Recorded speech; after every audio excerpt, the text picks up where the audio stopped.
Good afternoon, everybody. We're here at SEPCO today. This is a version of SEPCO Live, and we're going to talk today a little bit about installing cartridge mechanical seals. We still have a lot of people have a lot of questions about the proper way to install the seals, but one of the most important parts of the seal installation is the inspection of the piece of equipment prior to installing the seal. Some of the things that you need to look for, what we're looking for when we install a seal in this piece of equipment is we're looking for all the components to be concentric and perpendicular to the shaft. All of these indicator readings that we're taking here, and some of the things that we're looking for is when you build the pump, you're supposed to indicate to make sure this component here, this surface here, is perpendicular to this shaft. Then as you build the pump out, you make sure that this component is perpendicular to that. The tolerance between these two parts is a total indicated run out of 5/1000 of an inch in reference to the center line of this shaft. So we want to make sure everything is concentric. We want to make sure everything is perpendicular as you assemble and build the pump. That's going to determine how well your seal runs and how much seal life you've got. It's very important that everything be built up to the specs. Like I said, in most ANSI pumps, this is a very familiar pump in the market.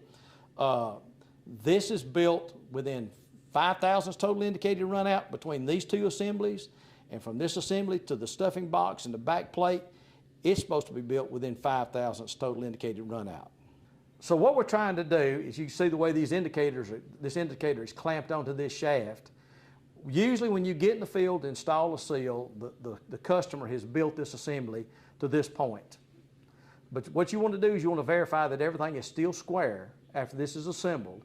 You set an indicator up on the shaft like this, and you check this face, make sure this face has no paint, make sure all these components when they're put together are clean, machined surfaces. And what you do is you set an indicator up on this face, and you rotate this indicator to make sure the total indicated run out of this component is 5/1000 of an inch. This one here registers about 1/1000 of an inch total indicated run out, which is fine for installing the seal. That way, the seal, when you put the seal in, the seal gland is perpendicular to the shaft, and the components in there run true and straight. The next thing we're going to check and we're looking for, in pumps that are rebuilt, we're concerned about the bearing fits in the housings. And if your housings are wore where your bearing fits are out of tolerance, those should have been checked by the customer when they assembled it. If you look at the instruction manuals that come with the pump, these bearing fits are specified in the instruction manuals to make sure that they fit. But to verify that, we always recommend you set an indicator up in this position on the shaft where the seal's running and rotate the shaft. This indicated run out, according to the original manufacturer's manual, for these shafts should be 1/1000 of an inch of total indicated run out. The other thing that we're looking for is the movement, the axial movement of the bearings within the housings.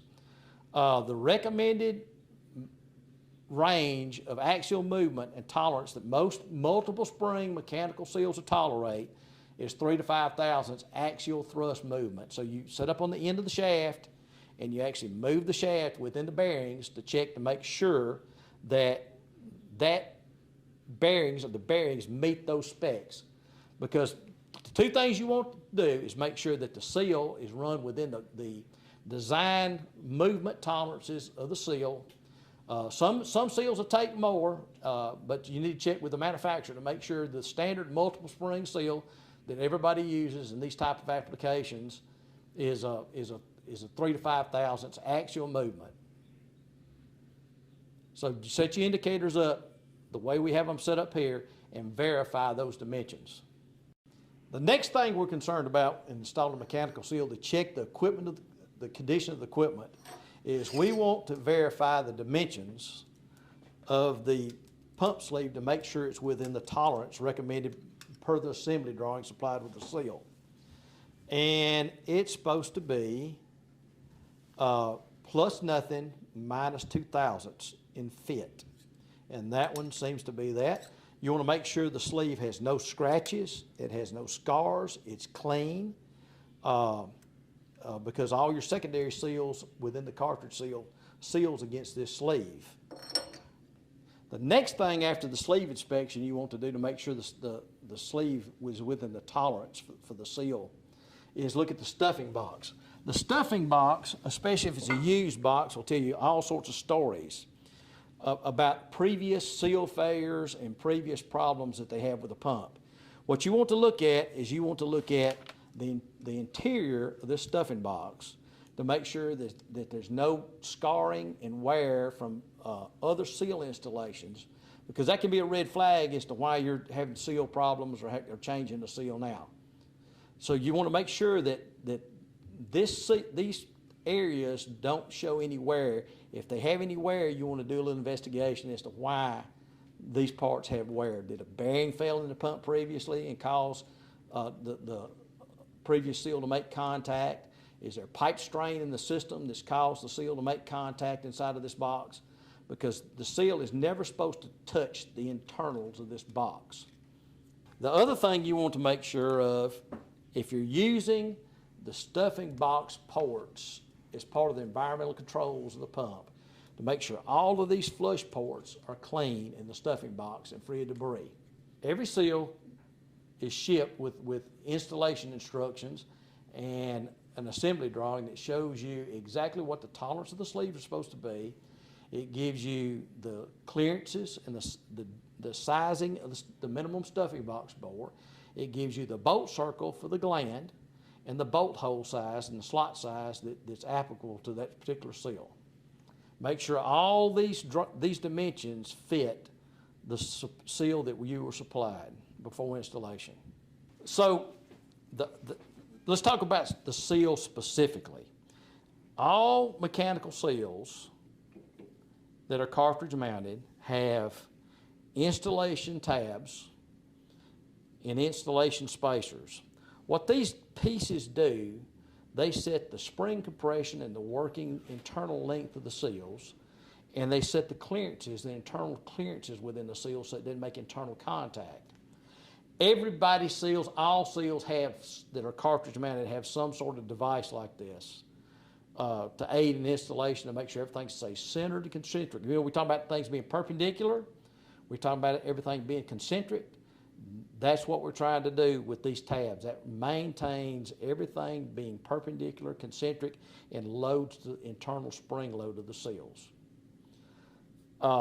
So all cartridge seals, no matter the brands, basically function and install pretty much the same way. Okay, so as far as the installation goes, we're going to take this installation to the point to where the seal is actually installed on this pump, and this pump is ready to be put back in place. Unfortunately, in this format, we're not able to actually show you the seal, the pump actually being installed, but we're going to show you what to do with the seal when you put it on the pump and you get the pump ready to install in the field. So one of the things that you never want to do, you never, and I've seen this multiple times in the last 40 years, you never want to take this seal on the bench and put it on this stuffing box like this and bolt this seal to this stuffing box and then put this stuffing box onto this shaft. Because this seal it has enough play in it, this seal will not be centered, the internals of this seal will not be centered to this shaft. Now what you're doing when you put the seal on is you want to make sure the internals of this seal still are operating within the center line of this shaft in relation to the center line of this stuffing box.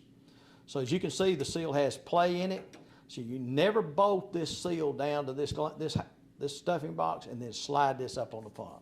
You take the seal and you can see the internally in the seal has an O-ring. This O-ring is the secondary seal that seals against the pump sleeve, and it keeps the fluids from running the sleeve when you install the pump. So what you do is you check to make sure that this sleeve has no burrs, it has no nicks, it's clean, it has no scratches that will damage this O-ring when you slide this O-ring on the shaft. So what you do is you take your lubrication that comes with the seal, and you take that lubrication and you lubricate the O-ring.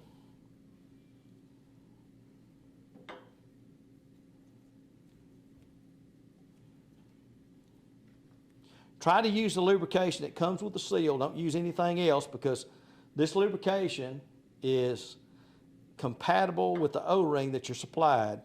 And make sure you don't use a lubricant that may attack and cause damage or swelling to the O-ring.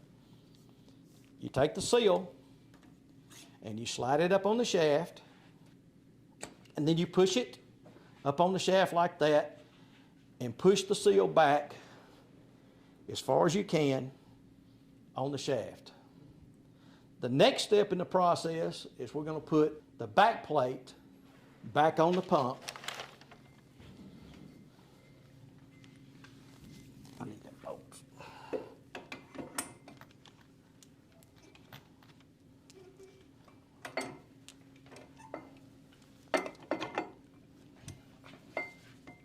So we're going to attach the retaining bolts for the back plate.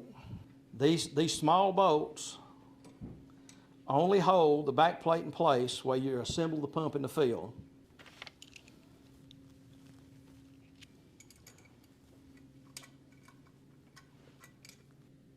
Okay, once that's assembled and the back plate's retained to this frame, you take your seal and you slide your seal up to the stuffing box face. You install nuts and washers on the seal.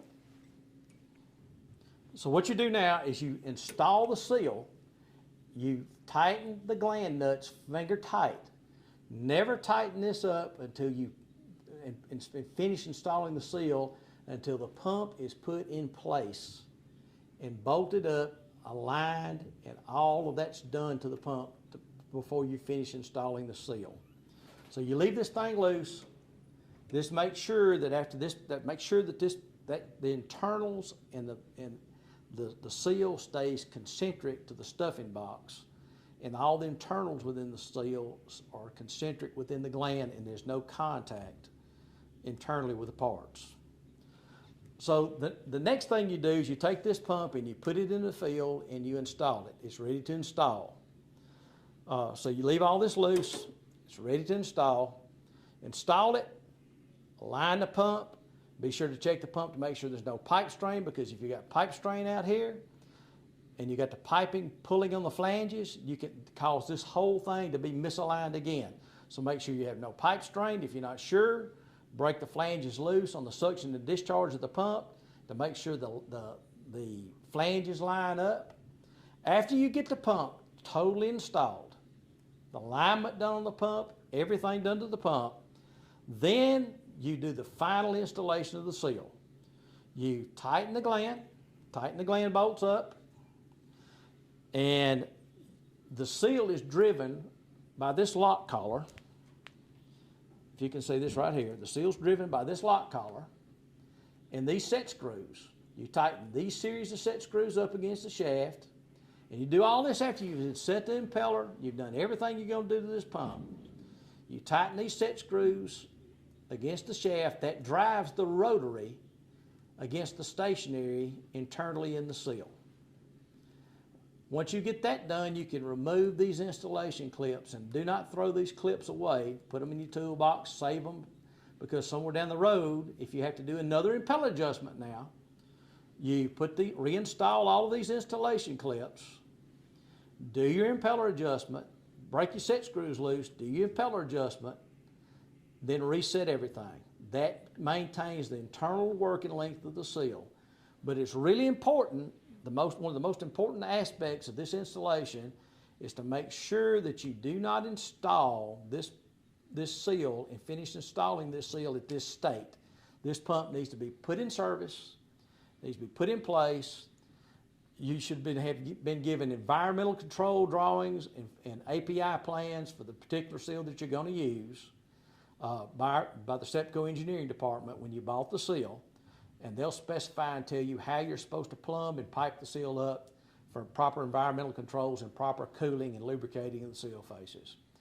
Pretty much that's the whole process of installing a cartridge seal and all the fine details. So we just did review. Remember, we want it to be perpendicular, the pump to be perpendicular, and the parts to be concentric in the pump. We want the bearings to have good readings. We want the fits to be good.